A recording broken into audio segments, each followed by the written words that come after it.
스님의 도가 사상과 살구 지혜에 대한 발표가 있겠습니다.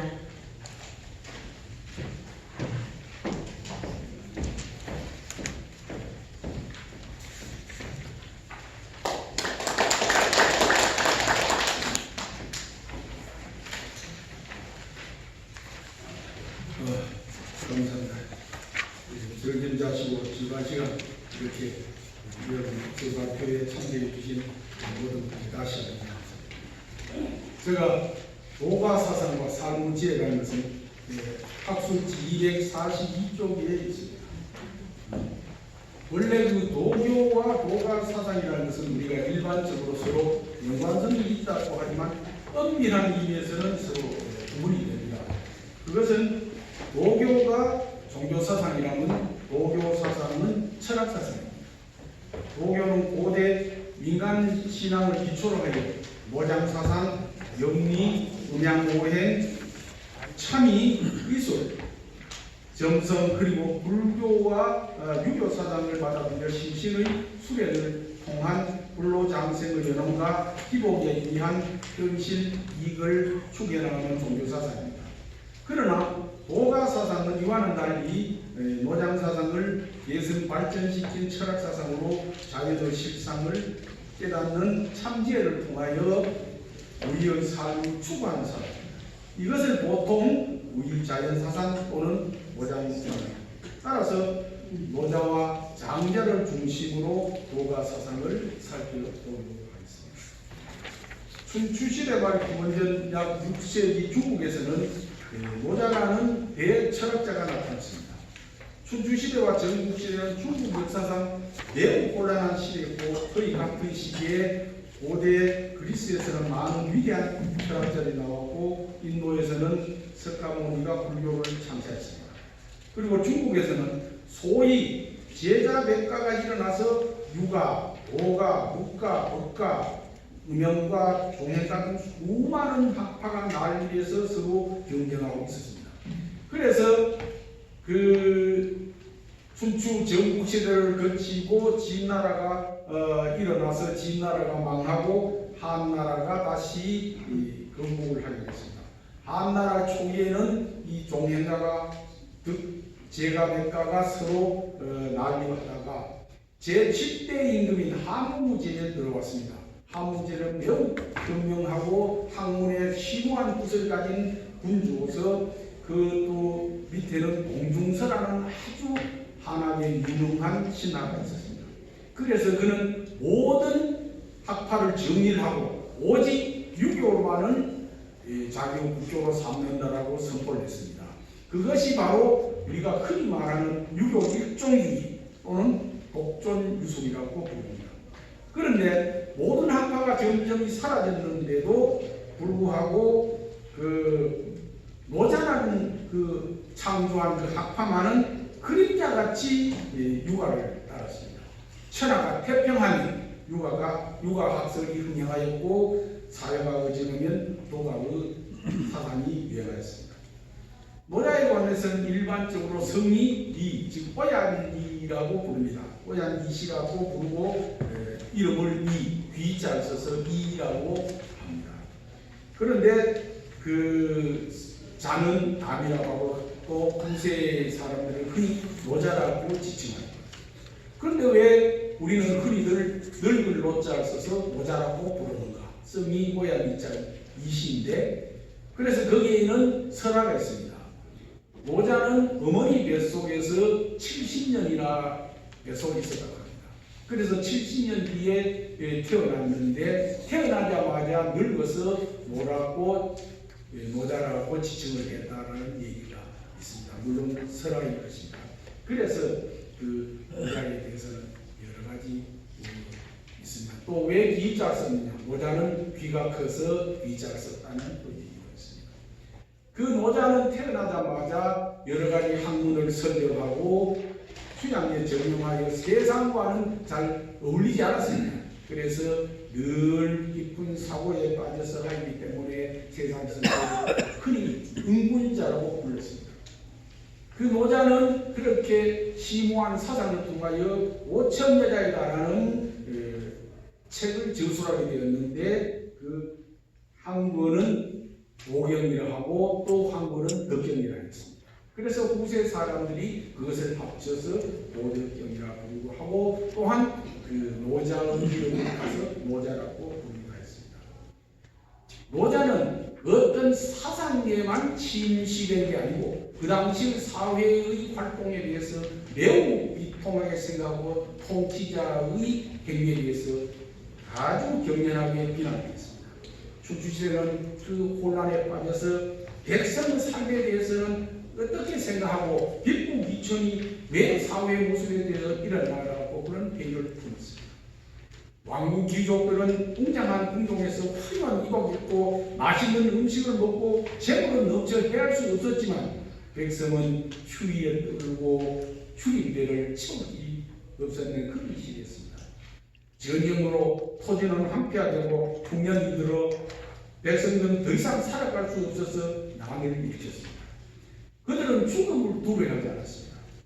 도덕경 제74장에는 백성이 죽음을 두려워하지 않는데 어찌 죽음으로 그들을 위협하겠는가와 비통한 심정에서 비롯된 큰 말이라 할 수 있습니다. 그 노자가 살았던 시대에는 일반적으로 모두가 천도를 믿었습니다. 천도라보다는 하늘을 믿었습니다. 하늘의 뜻을 믿었습니다. 그래서 천도라는 것은 각종 자연현상으로 당시 사람들은 이 자연현상에는 벼락이 치고 비가 오고 할 때는 모종의 신의 뜻이 있지 않겠나 또는 신의 계시가 있지 않겠나 이렇게 믿었습니다. 노자는 자연현상이 인간에 대한 신의 계시가 있다고는 믿지 않았으나 천도는 사람들이 마땅히 따라야 할 모험이라고는 생각했습니다. 천도는 단지 만물에 유익할 뿐 마음을 해치지 않는다고 생각하고 해는 떠올라 만물을 불이 비추고 봄바람이 불어와 만물을 생성하고 하늘로 도는 만물을 줄이고 부족함을 보충한다 그렇게 생각했습니다. 그러나 세상사를 살펴보면 강자는 약자를 괴롭히고 강국은 약국을 괴롭히고 부자는 돈 있으면서 오히려 가난한 사람을 괴롭히고 이러한 현상은 도대체 도와 천도에 비추어 얼마나 모순되며 이해하기 어려운 일이라고 또 애통했습니다. 노자가 주장하는 것은 여러 가지 있습니다만 근본적으로는 우리 자연의 도입니다.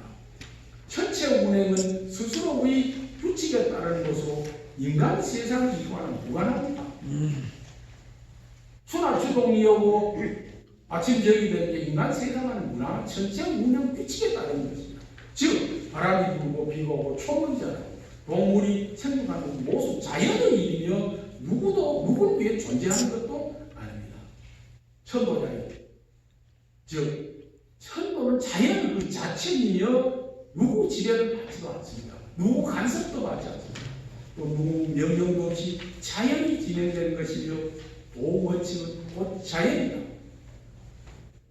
그래서 사람은 땅을 본받아야 되고 땅은 하늘을 본받아야 되고 하늘은 돈을 본받아야 되고 돈은 자연을 본받아야 되라고 가르쳤습니다.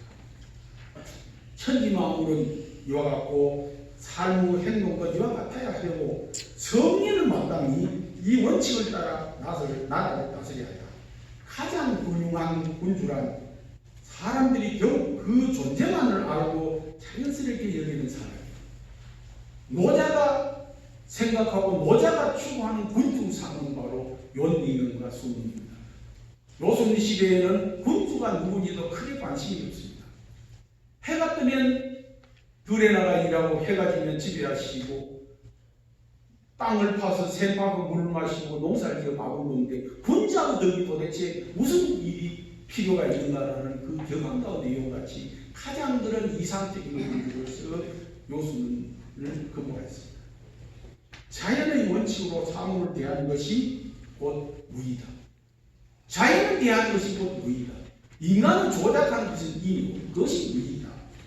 우리는 사물을 자연에 따르게 하는 것이고 이런 것 아무것도 하지 않는 것이 아무것도 하지 않는 것이고 모든 것을 하는 것이다. 그렇게 했습니다. 즉 무지만 그 가운데 유한이다. 우리가 이렇게 큰 작용을 하는 까닭은 도가 곧 무이기 때문이다. 돈은 항상 무이면서도 하지 않는 것이 없고 만물의 근원이 된다라고 그런 설파했습니다. 그러면 우리가 도 하는데 도는 과연 무엇일까? 원래 도는 여러분들이 한문의 그 뜻을 그대로 하고 길입니다.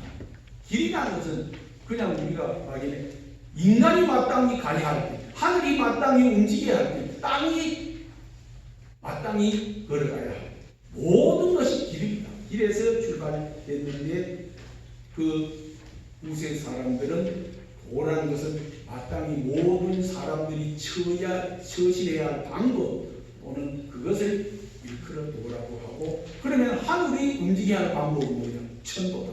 이렇게 정리했습니다. 그래서 노자는 사람들은 마땅히 천도를 따라야 한다. 천도, 즉 하늘의 위치, 자연의 섭리를 따라야 된다고 이렇게 설파했습니다. 그는 말하기를 분분히 변하는 사물은 모두 출발점으로 돌아간다 했습니다. 이것은 영원히 이어지는데 이것을 상이라고 부른다 이렇게 했습니다. 주에게도 보면 종즉유식, 즉 끝나면 시작함이 있다 이렇게 되어 있습니다. 모든 근원은 출발은 종적으로 다시 돌아옵니다. 그래서 모든 구조는 무한 순환 반복입니다. 그 추나추동이 계속 또 주야가는 그런 위치와 같습니다. 예. 그래서 즉 천도를 복받는 것은 우리가 도를 복받는 것은 그 도에 부합되는 것이다. 도에 부합되는 것은 오래 계속 길게 지속되는 것이고, 이러한 도는 상도이며 일반 도가 아니다. 상도, 즉 변함이 없는 도. 그 인간이 추구하는 도는 자칫 권도에 흐르고 있습니다. 편도를, 인간의 삶에 편리한 도를 추구하는 것이 권도입니다. 그러나 상도는 변함이 없고 항상 하늘의 움직임을 그대로 모아서 도가 상도입니다. 노자가 순상한 도가 바로 이러한 상도입니다. 도덕경에서는 도는 말로 표현하기 어려운 것이며 말로 표현돼서는 상도가 아니라고 합니다. 도가도 이 상도라고 했죠. 그래서 도는 하나의 구체적인 물건이 아니어서 형상을 볼 수도 없고 또 만질 수도 없으며 들을 수도 없다. 따라서 도는 무다. 이렇게 한마디로 얘기했습니다. 또 무이기 때문에 미묘해 보인다. 유라 같으면 미묘해 보이지 않습니다. 그러나 도는 결국은 궁극적으로는 표현이 되어야 합니다. 그러므로 또한 유다. 이와 같이 유 모든 도에서 출발하는 것이므로 하나의 명칭만이 다르다. 앞에서도 설명했습니다만은 무 가운데 유가 있고 유 가운데 무가 있는 것이다. 우리 불가에서 말하는 공죽시생, 색적, 시공과 일면 삼공되는 말이라. 노자가 본 바의 도는 바로 이런 뜻이 있는 듯 하면서도 없고 실제는 없는 것이다. 천지 만물이 도를 따르고 끊임없이 이어왔으므로 만물은 도에 의해서 생성되는 것이라고 말했습니다. 노자는 도에 대한 심오한 이치를 사용하여 천지 만물의 유래, 인간의 생활, 태도, 통치자의 통치 방안에 이르기까지 하나의 완전한 철학 체계를 세웠습니다. 그래서 유세 도가라고 칭해진 이유가 있습니다. 그러면 다음으로 그 장자와 그 철학에 대해서 간단히 살펴보도록 하겠습니다. 장자의 이름은 장군입니다. 전국시대 중기 약 기원전 4세기 말에 4세기 초까지 살았습니다. 그는 지방의 작은 관리를 지냈는데 항상 그는 가난에 쫓기고 어려워서 길을 조차 있기 어려운 그런 생활을 살았습니다. 여러분은 장자의 책에 대해서 잘 했지만 아주 어려워서 참 그 부인에게 항상 그 구박을 받는 그런 장면이 나옵니다. 그래서 한 번은 그가 감하우에게 양식을 빌리러 갔는데 감하우는 말하기를 지금 세금을 거두러 갔으니 그 세금을 거두러 오면 그때 양식을 빌려주겠다라고 했습니다. 장자는 참 너무도 어이가 없어서 지금 내가 오다 보니까 수레바퀴의 속에 고기 한 마리가 있는데 물고기가 나에게 말하기를 물 한 바지를 나에게 주면 좋겠소라고 하는 걸 나는 강물줄기를 파서 물을 대주겠다고 얘기를 하니까 그 물고기는 당신이 파는 강줄기가 다 완성되기를 기다리다가 나는 그놈을 전해서 만날 수 있겠다라고 이런 이야기를 했습니다. 그 장자가 얼마나 비통한 얘기입니까? 그래서 장자는 이런 사례가 있습니다. 때로는 기인처럼 행동하고 때로는 웅대한 포부를 품은 사람으로 비춰졌습니다. 장자 시대는 전국 시대라 예버지럽고 쉴 새 없이 전쟁을 했습니다. 그래서 몇천 남명이 죽어나가고 시체가 산을 이루고 박해와 살육을 당하는 백성들을 도처에서 볼 수 있습니다. 세상은 그냥 하나 큰 싸움, 목숨을 부지한 이 시대에는 목숨을 부지한 것만큼 큰 다행이다. 진리도 없고 시리도 없고 모든 것이 다 사라진 이바다인데 물건을 훔친 자는 사형에 처했지만 나라를 훔친 자는 제후고 왕으로 보내지고 혼싱하는 이러한 이치를 거쳐 우리는 어떻게 설명해야 할 것인가. 학자들 사이에서 논쟁은 더욱 치열해졌으나 그 바람 소리가 갖고 새 울음소리가 같을 뿐 아니라 심지어는 학자들의 그 지혜가 나라를 훔치는 큰 도둑의 공부를 이용하고 나라를 훔치는 도구에 불과하게 흘렀다고 그는 감탄을 했습니다. 그런 도에 대해서 말하기를 돈은 별의 경계가 없고 사물은 서로 통하여 하나가 된다고 했습니다. 궁극적으로는 하나가 된다고 했습니다. 그래서 주에게서 말하는 동기수도하고 일치되니라 모든 것은 하나로 기결되고 그 길은 여러 가지만 한 가지로 돌아온다는 그런 이치와 같은 얘기를 하였습니다. 그 경계는 원래 경계라는 것은 인간이 그런 것이지 그리고 차별은 인간이 날조한 것이지 원래 하늘로 도에는 있는 것이 아니다. 그래서 차별과 경계가 있고 나서야 인간이 그걸 만드니까 시비가 생기고 미추가 생기고 귀천이 생기고 대소가 생기고 성취와 개별이 생겨서 논쟁과 투쟁이 끝없이 이어지는 것이 아닌가 그랬습니다. 누구는 자기가 옳고 자기가 틀리다는 것을 학자들은 증명하려고 자기 학설을 만들어냅니다. 상대방에게 논리적으로 이기려고 학설을 만들어냅니다. 그들은 오히려 도를 문을 지키고 자기의 학설로 대도를 덮고 국민들이 도를 얻기 어렵게 만들었던 것입니다.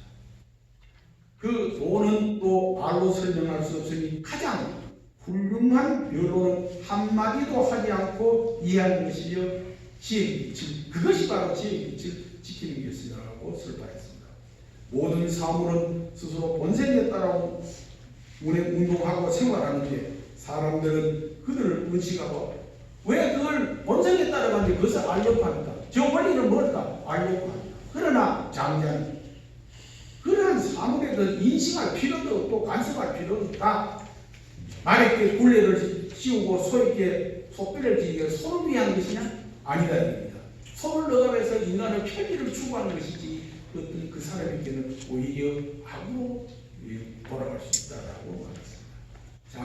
장자는 세계를 하나의 큰 사격장으로 봤습니다. 사람들이 지나가다가 날아오는 화살을 피하는 각가지 방법을 강구해라. 거기서 살아남으려면 화살을 피해야 된다. 화살을 피하는 방법은 어디에도 쓰임이 없어야 된다. 쓰임이 있으면 넌 죽는다. 그래서 장자가 어느 날 산길을 가다가 그 목수가 나무를 쳐다보고 있었습니다. 그게 왜 나무를 배제하면서 그러니까 이 나무는 쓸모가 없습니다. 그래서 장자가 찾은 이 나무는 쓰임이 없기 때문에 자기의 목숨을 보존할 수 있었을 것이다. 그렇게 우리에게 시사하는 바가 있다. 우리가 여기에서 쓰임이 있어서 보관 계좌를 하는 자가 끝없는 수령으로 빠지고 만신창이가 되는 꼴을 우리 사회에 지금 도처에서 보고 있습니다. 그것을 우리는 어떻게 이해하고 설명해야 할까 하는 것이 한번 우리 과제로 남겼습니다.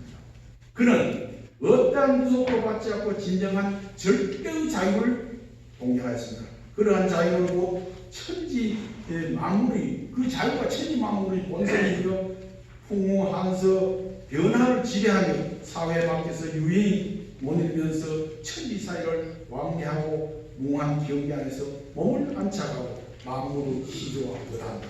이 얼마나 장엄한 말입니다. 만물의 시조와 보단다 그랬습니다. 이러한 자유를 그는 소요라고 불렀습니다. 그 장자 소요라는 책이 있습니다. 그러나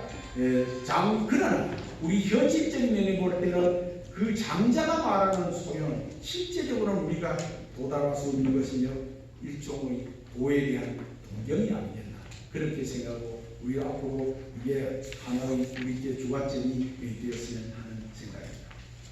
안정과 위험, 행복과 불행 이게 서로 교체되고 서로 나누어서 생성되는 것이고 극점에 이것은 처음으로 돌아가는 것이 이것이 왕년적의 시제 즉 행복과 불행도 끝에는 한 극점으로 돌아간다. 이것이 앞에서도 말했던 종주구시 이것은 왕년은 저것이 시작이다. 도를 아는 사람은 삶으로 변화에 맡기고 그들을 간섭하거나 따져 묻지도 않는다. 그들이 어디서 와서 어디로 향해가는지 묻지도 않는 또한 왜냐하고 묻지도 않는다. 이것이 도의 관건을 잡는 것이다라고 그런 이렇게 설파를 했습니다. 그래서 거기에 노장 이후이 그 도가학자들의 그 춘추 시대는 송견이나 윤문이나 폐문이나 정변이나 신도나 양주나 이런 사람들이 그 도를 이어갔고 그 한 시대에는 그 유명한 왕필 한발의 왕필이라든가 말하는 그 여름 책에도 회자된다는 회남자 유한이라는 이런 사람들이 이 도를 이었습니다.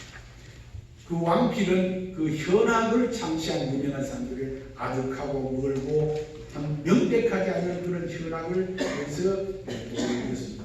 왕필이 말하기를 도는 형체도 없어 볼 수도 없고 볼 수가 없으므로 이걸 뭐 문화합니다.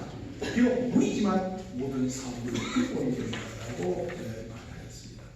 그래서 또 다음에는 우리 여시 춘추에 대해서 도가사상에 대해서 알고 있습니다. 여시 춘추는 여러분들이 잘 알다시피 그 진나라 시대 때 여부리가 자기가 재상이 되고 그 수많은 선비를 모아서 유명한 책을 한 권 집대성을 했습니다. 그 책이 바로 여시춘추입니다. 그래서 그가 감히 말하기를 여기서 한 자를 더하거나 한 자를 고치는 자에서는 천금을 주겠다고 호언을 했습니다. 과연 그 책이 그런지는 잘 모르겠습니다만 그 당시에는 정치 철학이 모든 것이 총망라이 된 게 책이라고 했습니다. 그래서 지금도 우리가 사자성가의 일자천금이라는 말이 회자되고 있죠. 거기에서 한 구절만 소개해드리면 도란 지극히 귀한 것이고 어느 누구도 그 근원을 아는 사람이었고 어느 누구도 그 종국을 아는 사람이었고 어느 누구도 그 시작을 아는 사람이었고 어느 누구도 그 돌아가는 말을 아는 사람이 없으되 그는 만물은 모든 것을 그것을 근본으로 삼는다라고 했습니다. 도라는 것은 보는 게도 보이지도 않고 들을 게도 들리지도 않고 또 형상을 묘사할 수도 없다. 그러나 보이지 않는 것에 보이는 것이 담겨있고 들리지 않는 것이 들리는 것이 담겨있다라고 이렇게 설파했습니다. 그래서 그 다음에는 우리 그러면 이 도가가 우리 한국에는 어떤 영향을 미쳤는가에 대해서 잠시 말씀드리겠습니다. 도가 사상은 우리나라에 전해진 것은 기록에만 고려 시대 때 왔고 제일 먼저 왔고 신라나 백제에서도 그 무렵에 왔다고 되어 있습니다. 그러나 우리나라에 도가가 왔을 때 그것이 도교와 거의 같은 유형으로 되는데 도가의 사상을 우리 학자들이 연구한 데는 그 도가의 사상의 본류를 가지고 우리 인류에 미치는 영향을 연구한 것이 아니라 그때 성리학이 한참 성할 시대입니다. 성리학과 도가 사상이 어떻게 다른가? 성리학은 이를 주장을 했고 도가는 이를 주장을 했습니다. 그래서 그 성리학의 우위를 주장하고 그 도를 비판하는 데서 그래서 출발했습니다. 그래서 그 당시 학자로는 정노전, 권근 등이 심리편, 불시작편 등의 책을 썼고 또 서경도 또 기기등에 대해서 깊이 연구를 했습니다. 그래서 이라든가 박세당 등이 도가에 대해서 연구를 해서 지금 그 책이 남겨져 있습니다. 그러면 도가가 또 주장하는 것은 음향 오행설을 얘기해요. 도대체 우리나라에 현실적으로 어떤 영향을 미쳤느냐. 그래서 우리는 보통 그 건물을 짓는데 그 도가에서 말하는 방지와 삼신선상을 본받아서 흔히 방장산, 봉내산, 영주산 이런 말씀, 이것이 벌써 도가의 사상에 나오고 있습니다. 그래서 그 다음 안압지, 예를 들면 안압지에서 삼선 선신과 무산 12보험을 본받아서 세계의 성과 12개 동을 만들었다는 것은 도가 사상의 하나 건축 모형이 되었습니다. 그래서 우리 사찰에서도 산신각이라든가 칠성각 또는 강선루라든가 만선루 이런 것도 도가 사상에서 비롯된 것이라 할 수 있습니다. 그래서 도선비기에 따라도 우리나라는 평지에서는 고루를 짓고 산악지에서는 평목을 지으라 이런 얘기가 있습니다. 우리나라는 산이 많기 때문에 평목이 우리나라 산지에 맞는다 했는데 지금은 곳곳에 그 고루의 아파트가 서 있는데 이것이 과연 우리 한반도 풍수와 어떤 연관이 있는지 그 진술을 합니다. 그 마지막으로 노자와 장자는 물론이고 수많은 학자들이 그동안 도에 대해서 여러 가지 색설이라고 말했습니다. 그 솔선지 도다, 그 다음에 주역에서도 일양집이 도다, 한번 음하고 한국의 도다 여러 가지 했지만 도에 대한 확실한 정의를 내린 사람은 없습니다. 우리 도뿐만 아니고 인간이란 무엇인가? 소크라테스 이후에 플라톤, 아리스토텔까지 인간이란 무엇인가에 대해서 얘기했지만 지금 인간에 대해서 한마디로 정의 내린 사람은 아무도 없습니다. 마찬가지입니다. 이 도에서는 그러면 도에서 한마디로 말할 수 없지, 한마디로 말할 수 없지만 그것이 만물의 근본이고 인간의 근본이라는 겁니다. 따라서 우리는 결국 도는 각자의 마음속에 각자의 생활 속에 있지 않아요. 그렇게 봅니다. 어떤 선자가 얘기했습니다. 도가 별도에 있다는 건 번뇌다. 일상식이고 도다, 평상식이 도다라고 말하는 것 같이 이렇게 우리 각자의 마음속에 있다고 지금 자연에 우리가 순응하고 사회의 이 움직임에 따라 된다면 좋은 결과가 있지 않을까 봅니다. 지금 현재의 그 우리 사회는 너무나 공수와 염치를 모르는 사람들이 넘쳐나고 있습니다. 여러분들이 아침 저녁으로 텔레비와 신문을 대하니까 부끄럽고 낯이 우리 같은 무엇보다 낯이 뜨거울 정도가 있습니다. 여러분들이 잠시나마 이 자연의 미사단, 우리가 자연의 도를 보면 이 사단을 조금이라도 마음의 분담이 보다 더 아름다운 생활이 되지 않을까 이렇게 줄이면서 간단히 발표를 마치겠습니다. 감사합니다.